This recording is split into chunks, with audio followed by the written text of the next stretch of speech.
Welcome to chemistry with Sachin. और आप देख ही पा रहे हैं कि आज का जो टॉपिक है हमारा वो है मोलरिटी। तो मोलरिटी एक तरह की कंसंट्रेशन टर्म है और जो केमिस्ट्री में जो सॉल्यूशन होते हैं, ठीक है, सॉल्यूशन माने जिसमें सॉल्यूट होता है और सॉल्वेंट होता है ना। तो उन्हीं सॉल्यूशंस की कंसंट्रेशंस को हमें मेजर करना होता है, वो भी स्टैंडर्ड पॉइंट ऑफ व्यू से।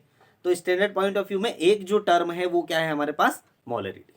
क्लियर है। और भी बहुत सारी होती है टर्म, जैसे कि मोललिटी है, नॉर्मेलिटी है, मोल फ्रैक्शन है, ठीक है, परसेंटेज वेट बाय वेट है, पीपीएम में हम देखते हैं, पार्ट्स पर मिलियन में देखते हैं। तो ये सारी कंसंट्रेशन टर्म है, लेकिन आज हम सिर्फ डिस्कस करने वाले हैं मोलरिटी के बारे में। तो चलिए पढ़ते हैं मोलरिटी है क्या, और ये भी बेसिकली मोल्स से ही क्या है, रिलेटेड है। मोल आ गया ना वर्ड इसमें, मोल। तो ये चीज ध्यान रखना आप लोग। तो इसकी हम डेफिनेशन लेते हैं। Molarity is defined as the number of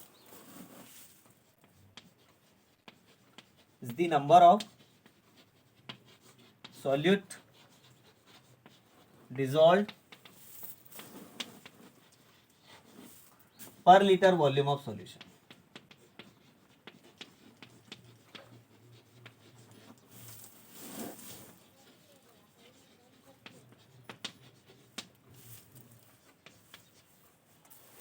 सो यहां पर डेफिनेशन हो गई कि molarity is defined as the number of moles of solute, number of moles of solute. यहां थोड़ा सा कर लेना आप, है ना। देखो, number of moles of solute dissolved per litre volume of solution. तो अगर हम डिस्कस करें कि हमारे पास एक सॉल्यूशन है जो कि सॉल्ट सॉल्यूशन है, जिसमें वाटर है और सॉल्ट है, तो सॉल्ट के कितने मोल्स हैं, है ना, हाउ मेनी मोल्स, कितने मोल्स हैं सॉल्ट के, किसमें, वाटर में, कितने वाटर में, पर लीटर में, 1 लीटर वाटर में। तो कोई भी चीज 1 लीटर में जितने भी मोल्स होंगे, है ना, वही उसकी क्या कहलाएगी, मोलरिटी कहलाएगी। बात समझ में आ गई, बिल्कुल क्लियर। चलिए, it is denoted by capital M, इसको हम एम से डिनोटेड करते हैं, है ना। It is represented by capital M, ये बात ध्यान रखना आप। कैपिटल एम से क्या करते हैं, हम इसको रिप्रेजेंट करते हैं। रिप्रेजेंट किससे किया जाता है, कैपिटल एम से, ठीक है। और यदि हम इसकी यूनिट देखते हैं तो इसकी यूनिट जो है वो क्या रहेगी आपकी, मोल पर लीटर, मोल पर लीटर, या इसको हम ऐसे भी लिख सकते हैं, मोल लीटर इनवर्स। कंफ्यूज मत होइएगा, क्लियर है, एक ही बात है दोनों। तो यहां तक आए हम, है ना। अब हम इसको थोड़ा सा मैथमेटिकली पॉइंट ऑफ व्यू से समझते हैं कि मैथमेटिकली मोलरिटी कैसे लिखा जाएगी। तो हमने देखा कि मोलरिटी किसके, मोल्स ऑफ सॉल्यूट के, है ना, number of moles of solute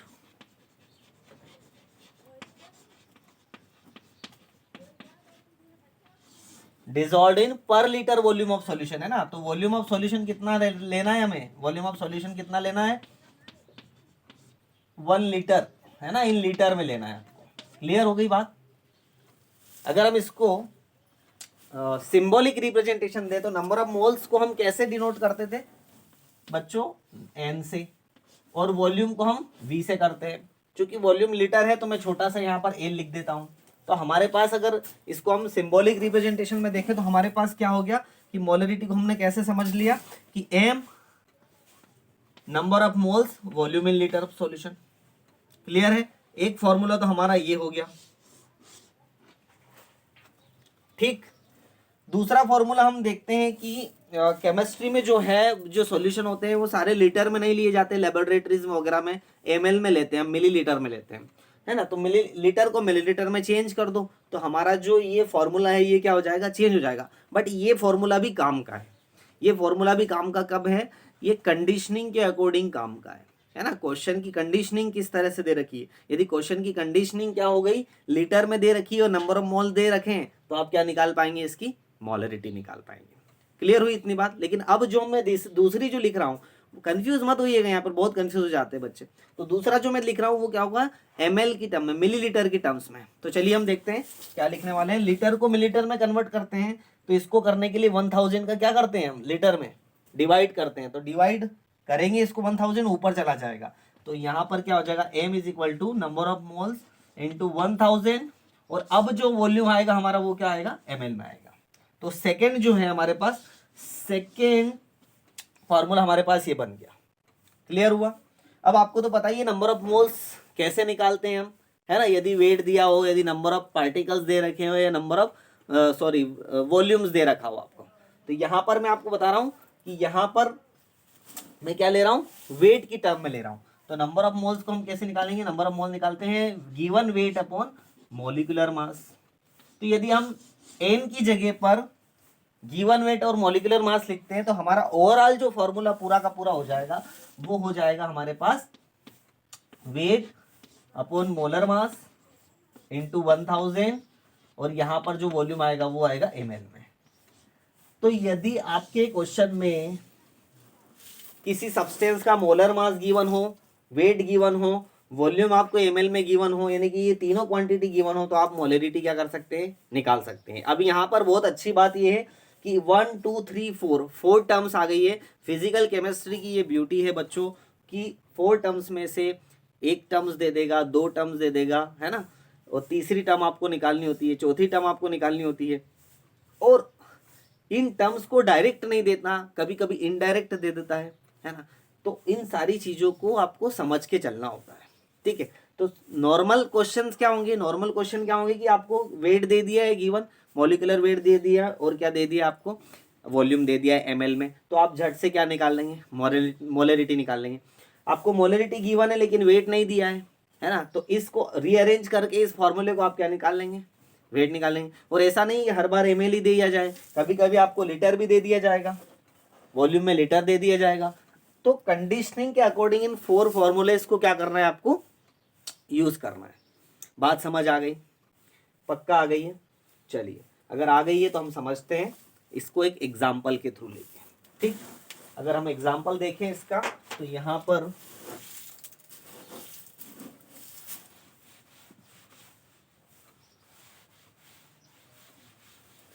तो बातें थोड़ी समझने जैसी है कि इन 4 फॉर्मूलेस को याद कर लेना, रट तो लेना है, लेकिन रटने का कोई फायदा नहीं होगा। यहाँ पर मैंने क्या लिखा था आपको, ये सॉल्ट सॉल्यूशन था, है ना। सॉल्ट जो लेजर इन अमाउंट होता है वो क्या होता है आपका, सोल्यूट होता है ना, जो जिसमें घुलता है वो क्या हो जाएगा, सॉल्वेंट हो जाएगा।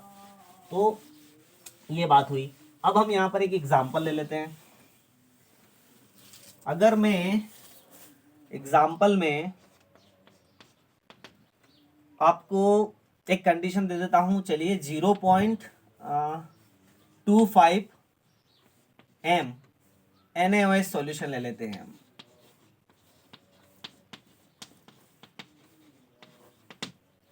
ठीक। 0.25 NaOH सॉल्यूशन। तो इससे क्या समझे आप, सबसे पहले तो ये समझिए।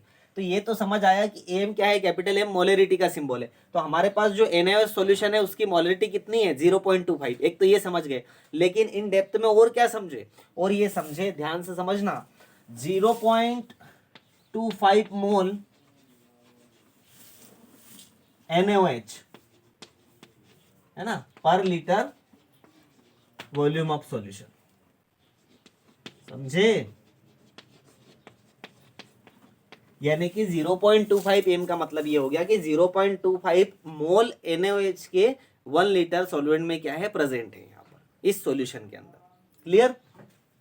चलिए, और क्या समझ सकते हैं इसमें हम, तो आप मोल को कन्वर्ट कर लीजिए किसमें, NaOH अभी मोल में है, तो अगर मोल को हम कन्वर्ट करेंगे किसमें, वेट में, तो हमें क्या करना पड़ेगा, मोल का मल्टीप्लाई किसमें करना पड़ेगा, मॉलिक्यूलर वेट में। तो देखो नंबर ऑफ मोल्स अगर गिवन है और इसमें हम मोलर मास अगर ऐड करते हैं तो हमारे पास वेट आ जाता है। तो सेम यही चीज हम करते हैं, नंबर ऑफ मोल्स में 0.25 इंटू क्या करेंगे, मोलर मास क्या होता है NaOH का, NaOH होता है सोडियम का 23, oxygen 16 and hydrogen 1। So basically overall हो गया 23, 16 और 1 40। तो इसका यदि हम कैलकुलेशन करेंगे तो यहाँ पर क्या आ जाएगा 10, और ये आएगा ग्राम में। क्लियर? तो अब हम लिख सकते हैं यहाँ पर कि ये क्या है पता है आपको, इसी का मतलब भी क्या होता है, 10 ग्राम NaOH डिजॉल्व इन पर लीटर वॉल्यूम ऑफ सॉल्यूशन, ठीक है, समझ गए। 10 ग्राम NaOH है 1 लीटर में। तो इस चीज को समझे। अगर ये तो मैंने एक ही एग्जांपल लिया है NaOH का, ऐसी कई सारी चीजें आपके बहुत सारे केमिकल्स है, अगर उनको लिखे तो आपको ये एक समझ डेवलप हो जानी चाहिए मोलरिटी के रिस्पेक्ट में। तो आई होप, मुझे लगता है कि आपको ये समझ में आया होगा। क्लियर? चलिए अब हम इसमें और कुछ चीजें देख लेते हैं। ठीक है, आज ज्यादा क्वेश्चन नहीं करेंगे, क्वेश्चन मैं करवाऊंगा आपको, लेकिन कब? जब सारी कंसंट्रेशन टर्म्स हमारी हो जाएगी, उनको समझ लेंगे, उसके बाद हम क्वेश्चंस करेंगे, तो ज़्यादा हमें क्या होगा, क्योंकि एक ही कंसंट्रेशन टर्म से नीट में क्वेश्चन नहीं आता है ना, कि सिंगल एक ही पर्टिकुलर से आ जाता है ना, तो इनका यूज़ कहाँ होगा वहाँ पर देखेंगे, बट पहले समझना बहुत ज़रूरी है। ठीक, और इसमें एक और कुछ चीज़ें ऐड कर सकते हैं, और क्या समझ सकते हैं इसमें, हाँ, डिफरेंट टाइप्स ऑफ सॉल्यूशन में डायरेक्ट दे देते हैं कुछ कुछ क्वेश्चन में, वो भी मैं आपको क्लियर कर देता हूँ। जैसे डेसीमोलर हो गया, सेंटीमोलर हो गया, ये क्या चीज़ है ना, डेसीमोलर सेंटीमोलर क्या चीज़ है वो हम देखते हैं।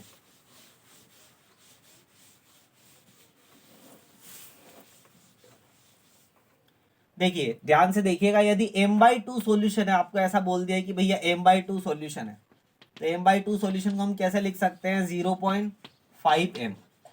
क्लियर है? और इसको भी वर्ड में क्या बोला जाता है, सेमी मोलर, ध्यान रखना। ठीक है, तो जब भी सेमी मोलर यूज हो, समझ लेना क्या चीज हो, क्या बोल रहा है, 0.5 बोल रहा है। ठीक, अब m/10 बहुत बार आएगा, m/10 सॉल्यूशन क्या है, तो m/10 आप करेंगे तो यहां पर आपको क्या रखेगा, 0.1m, ये 0.1m का है, और लेकिन इसको इन वर्ड में हम क्या बोलेंगे,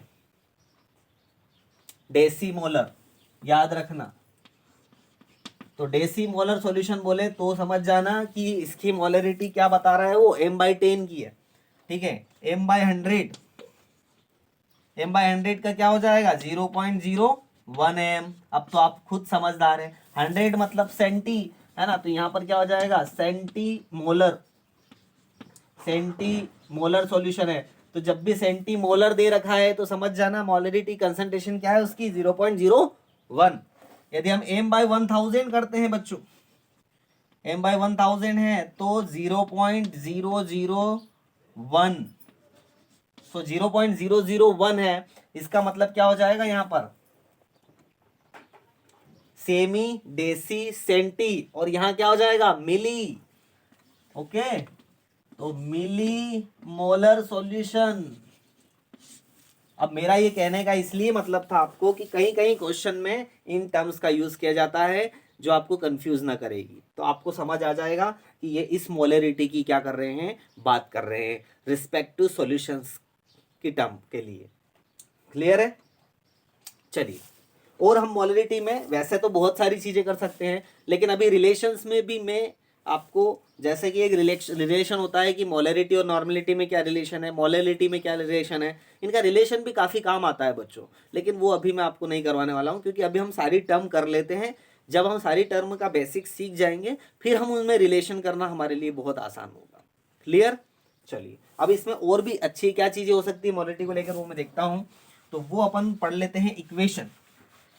ठीक है, मोलरिटी की इक्वेशन पढ़ लेते हैं, मोलरिटी की इक्वेशन क्या है। क्लियर? तो मोलरिटी इक्वेशन बहुत अच्छी इक्वेशन है जो आपको प्रैक्टिकल्स में काफी काम आती है ना। तो मोलरिटी इक्वेशन, मोलरिटी इक्वेशन कब काम आती है आपको, ये कि आपको एक रिस्पेक्टिव सॉल्यूशन दे दिया जाता है, नॉन सॉल्यूशन जिसको हम बोलते हैं, कि नॉन सॉल्यूशन को आपको उसकी मोलरिटी भी आपको पता होती है और उसका वॉल्यूम भी पता होता है।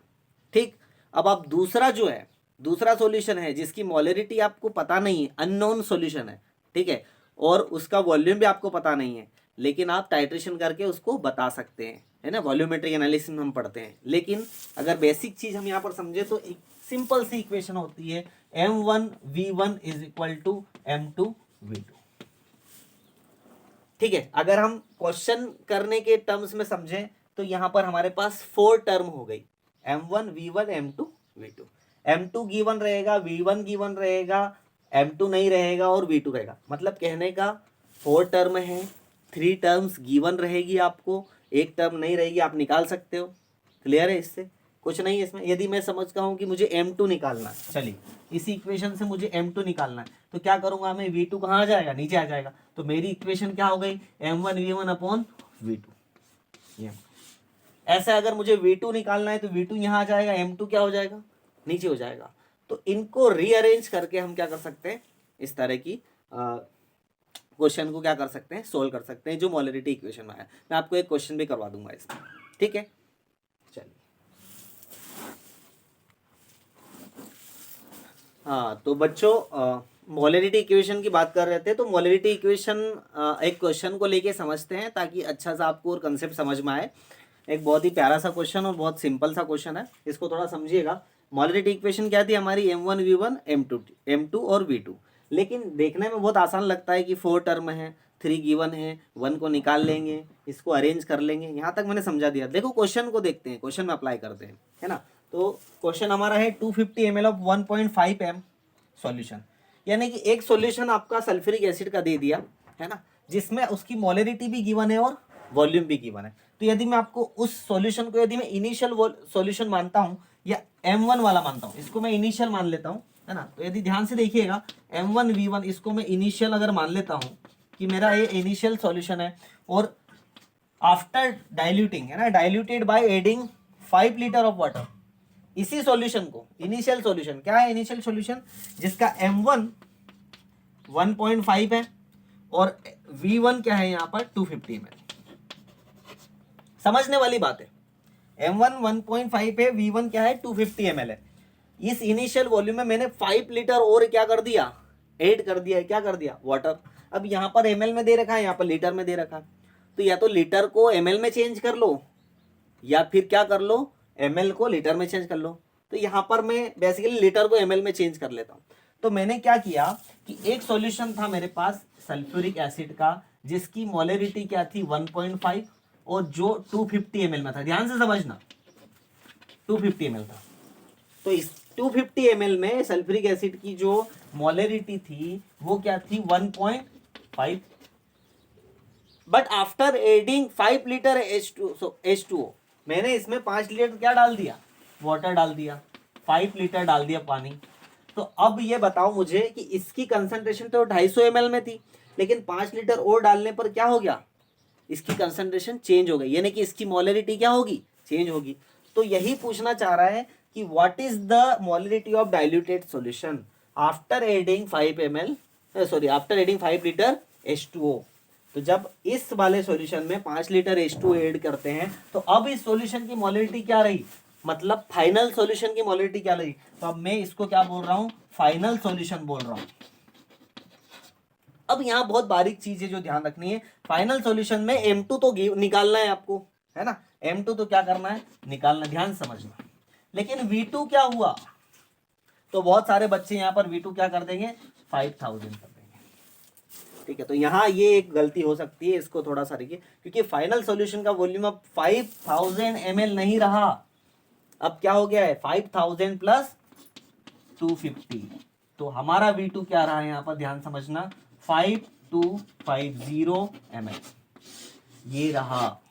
तो जब भी आप इसमें इक्वेशन में रखेंगे तो 5250, क्योंकि फाइनल वॉल्यूम हमारे पास क्या हुआ 250 तो ऑलरेडी था, एंड 5 लीटर और हो गया, ठीक है। तो क्या हो गया 5250 ml, इसका ध्यान रखना, बस हो गया आपका क्वेश्चन ही हो गया। अब तो आप यूं ही लगा दोगे इसको, है ना। क्या निकालना है, M2 निकालना है, तो M2 निकालना है तो M1 V1 ये मैंने बता चुका हूं आपको, और V2 क्लियर। तो M1 V1 V2, M2 निकालना है आपको। M1 क्या है यहाँ पर हमारे पास 1.5 इंटू V1 क्या है यहाँ पर बच्चों 250 ml, और V2 क्या है फाइनल वॉल्यूम 5250 ml।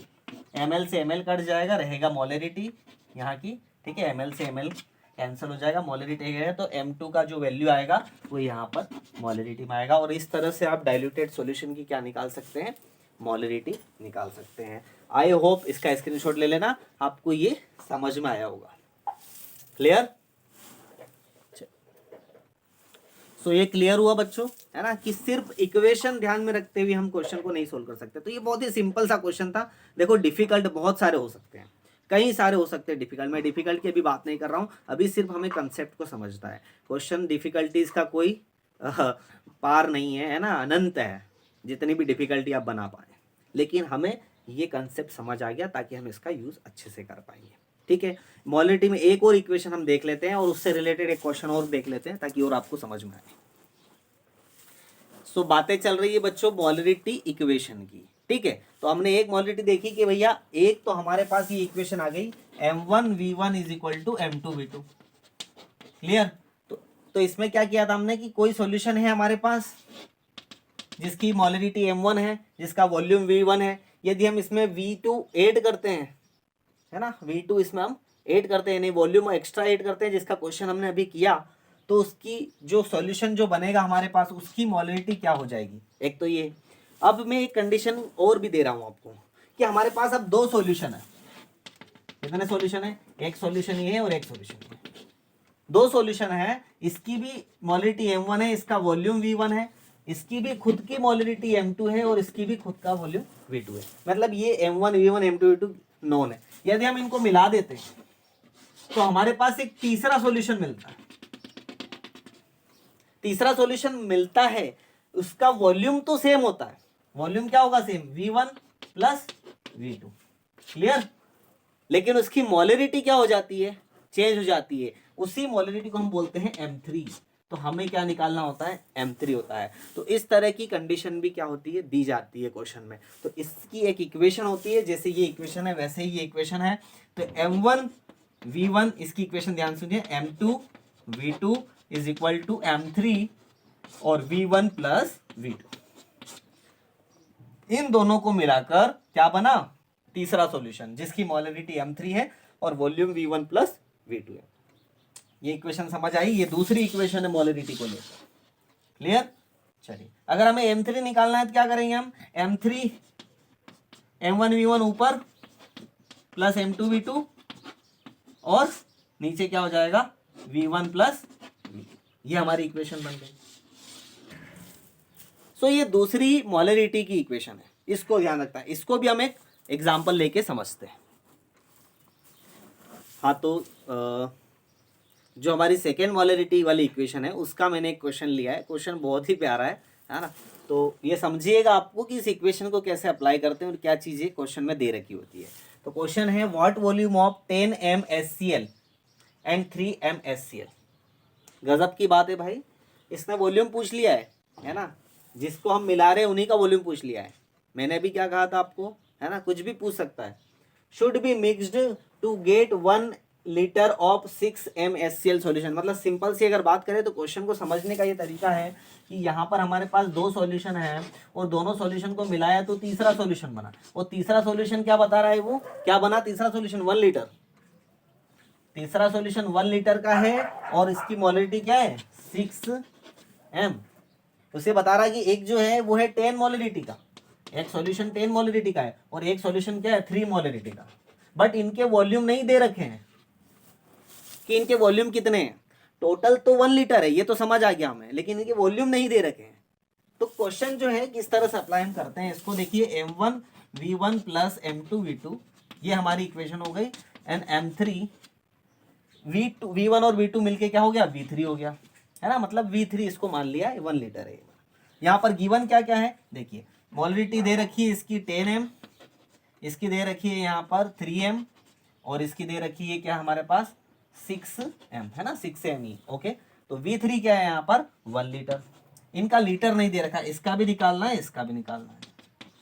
तो यहाँ पर मानना पड़ता है, क्या करना पड़ेगा आपको, मानना पड़ेगा। और इस इक्वेशन से एक इक्वेशन क्या होगी, डेवलप होगी। यहाँ पर मैथमेटिक्स का काम है पूरा, ध्यान रखिएगा। लीटर मैंने यहाँ पर मान लिया है, सपोज इसका x है, ठीक है। तो इसका क्या हो जाएगा, यहाँ पर 1 लीटर है तो 1 माइनस x करेंगे तो ये निकल के आ जाएगा।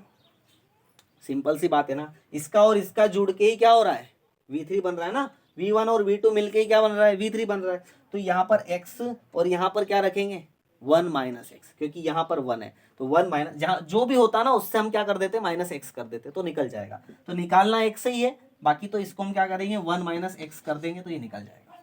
तो हमने मान लिया।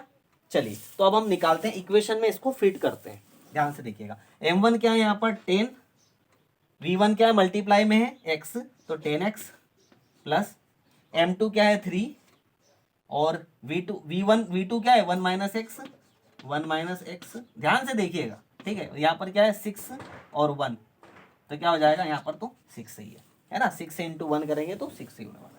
अब क्या हो जाएगा 10x plus 3 minus 3x is equal to 6। 10x में से 3x जाएगा तो क्या आ जाएगा 7x।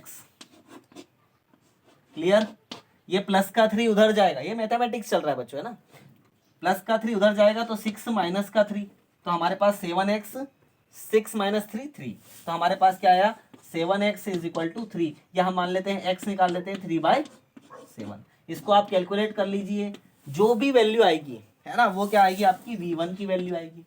अब क्या करना है, जो वैल्यू आई v1 उसमें से 1 माइनस v1 कर देना, तो आपको क्या आ जाएगा v2 आ जाएगा। ये मैं कर नहीं रहा हूं, अभी आपको समझा रहा हूं, आपका ये क्वेश्चन है, आपको करना पड़ेगा इसको, ठीक है। तो इसको आप कर लीजिएगा, स्क्रीनशॉट ले लीजिएगा और इसको करके देख लीजिएगा, आपका आंसर बिल्कुल सही आएगा। तो कैसे मैंने इसको अप्लाई किया और कैसी क्वेश्चन की कंडीशनिंग थी, ठीक है। अब ऐसा जरूरी नहीं कि ऐसा ही क्वेश्चन आए, कभी आपको M3 पूछ लेगा, ठीक है। तो M3 पूछ लेगा तो इसको नीचे लेके पूरी इक्वेशन को ऐसे बनाना, इक्वेशन को ध्यान रखना और उस पर अप्लाई करना, ठीक है। तो ये आपको स्ट्रेटजी होगी डेवलप आपको प्रैक्टिस करने पर। तो डिफरेंट टाइप के क्वेश्चंस मिल जाएंगे आपको गूगल पर, हर जगह मिल जाते हैं, आपके पास होंगे भी, उनको ट्राई कीजिएगा। तो आज की लेक्चर में हमने सीखा मोलरिटी एक्चुअली है क्या, कंसंट्रेशन टर्म है, और सॉल्यूशन के अंदर हम स्टैंडर्ड क्वांटिटी दिखाने के लिए इनका यूज़ करते हैं, ठीक है, जो सबको समझ आती है इंटरनेशनल लेवल पर। फिर हमने उसका एग्जाम्पल लेके समझा उसको कैसे यूज़ किया जाता है, और क्या चीज़ें रह गई इसमें। और मैं आपको इसका एक डिसएडवांटेज रह गया है कि मोलरिटी जो है वो टेम्परेचर चेंज होने पर चेंज हो जाती है, ठीक है, क्योंकि इसका सीधा सा संबंध किससे है, वॉल्यूम से। और आपको पता है वॉल्यूम एक्सपेंड होता है और कॉन्ट्रैक्ट होता है टेम्परेचर की वजह से, तो थोड़ा सा इसमें डिफरेंस आ सकता है, टेम्परेचर कंसिडरेशन में ही लेना पड़ता है इसको, है ना। जब भी हम मोलरिटी देखते हैं तो टेम्परेचर साथ में रखते हैं कि भैया इस टेम्परेचर पर हमने ये मोलरिटी की बनी, क्योंकि टेम्परेचर इंक्रीज होने पर वॉल्यूम एक्सपेंड होगा और क्या हो जाएगी, मोलरिटी में चेंजेस आ जाएगा। तो इसका एक डिसएडवांटेज है ये कि टेम्परेचर चेंज पर मोलरिटी क्या हो जाती है, चेंज हो जाती है। चलिए ये क्या चीज़ है, तो बाकी सारी मैंने चीज़ें दिखा दी। हम कहाँ पढ़ते हैं, यहाँ पर आए थे, फिर हमने एक एग्जाम्पल NaOH का लेकर मोलरिटी की जो टर्म लिखी जाती है उनसे रिलेटेड हमने समझा। दूसरा फिर मैंने molarity equation M1V1 is equal to M2V2 को एक एग्जाम्पल लेके समझाया, और दूसरी जो इक्वेशन है M1V1 प्लस M2V2 M3V3 को हमने एक एग्जाम्पल लेके समझा। इतना हमने समझा, इतना आप कीजिए, ठीक है, फिर आगे हम बढ़ते हैं। And thank you so much for watching यार, इतना देखने के लिए। और लाइक कर दीजिए, है ना, शेयर कर दीजिए, सब्सक्राइब कर दीजिए, उन बच्चों तक पहुँचाइए जिनको आसान बनाना है केमिस्ट्री को हमें, ठीक है। तो बहुत आसान तरीके से पढ़िएगा, बहुत अच्छा लगता है पढ़ाना मुझे और आपको सिखाना। और आपको सीख गए तो आप कमेंट कीजिए कि हाँ हम सीख गए मोलरिटी, ठीक है। मुझे कमेंट में बताइए कि सच में हम सीख गए, अब मोलरिटी से हमें अब कोई डर नहीं है, ठीक है। तो आप लिखिएगा कमेंट में कि अब हमें डर नहीं है मोलरिटी से, तो मुझे भी डर नहीं लगेगा। अगली कंसल्टेशन हम लेते हैं जल्दी से। So thank you so much again and bye bye.